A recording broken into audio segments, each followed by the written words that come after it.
नमस्कार। शिवसेना फुटीनंतर उद्धव ठाकरे गटाने सुप्रीम कोर्टात धाव घेत शिंदे गटातील 16 आमदारांवर अपात्रतेची कारवाई करण्याची मागणी केली होती।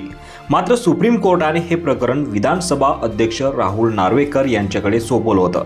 त्यांनी शिवसेनेच्या दोन्ही गटातील एकाही आमदारावर अपात्रतेची कारवाई केली नाही। राष्ट्रवादी काँग्रेस पक्षातील आमदार अपात्रतेबाबतही विधानसभा अध्यक्ष राहुल नार्वेकर यांनी असाच निर्णय दिला होता।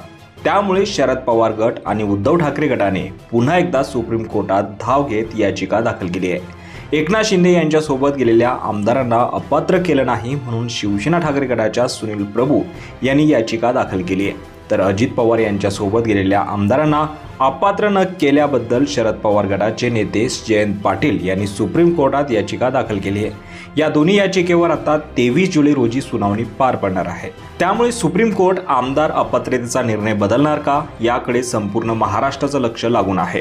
दरम्यान मागच्या सुनावणीत सुप्रीम कोर्टाने विधानसभा अध्यक्ष राहुल नार्वेकर यांच्याकडे शिवसेना प्रकरणाची ओरिजिनल कागदपत्रे मागितली होती।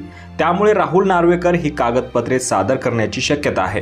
तर दुसरीकडे शिवसेना शिंदे गटाने देखील विधानसभा अध्यक्षांच्या निर्णयाविरोधात कोर्टात धाव घेतली आहे। आमची शिवसेना खरी असल्याचा निकाल विधानसभा अध्यक्षांनी दिलाय। त्यामुळे त्यांनी शिवसेना ठाकरे गटातील 13 आमदारांना अपात्र करायला हवं होतं असं शिंदे गटाने आपल्या याचिकेत म्हटलं आहे। इतकंच नाही तर या याचिकेवर मुंबई उच्च न्यायालयात सुनावणी व्हावी अशी मागणी शिवसेना शिंदे गटाने केली आहे। महाराष्ट्रातली विधानसभा निवडणुकीला अवघ्या 2 महिन्यांचा कालावधी शिल्लक आहे। त्यामुळे राष्ट्रवादी काँग्रेस आणि शिवसेनेबाबतचा निकाल लवकरच लागण्याची शक्यता राजकीय तज्ज्ञांनी व्यक्त केली आहे। त्यामुळे आमदार अपात्र प्रकरण आणि दोन्ही पक्ष नेमके कुणाचे यावर सुप्रीम कोर्ट नेमकं काय निर्णय देणार याकडे संपूर्ण महाराष्ट्राचं लक्ष लागून आहे।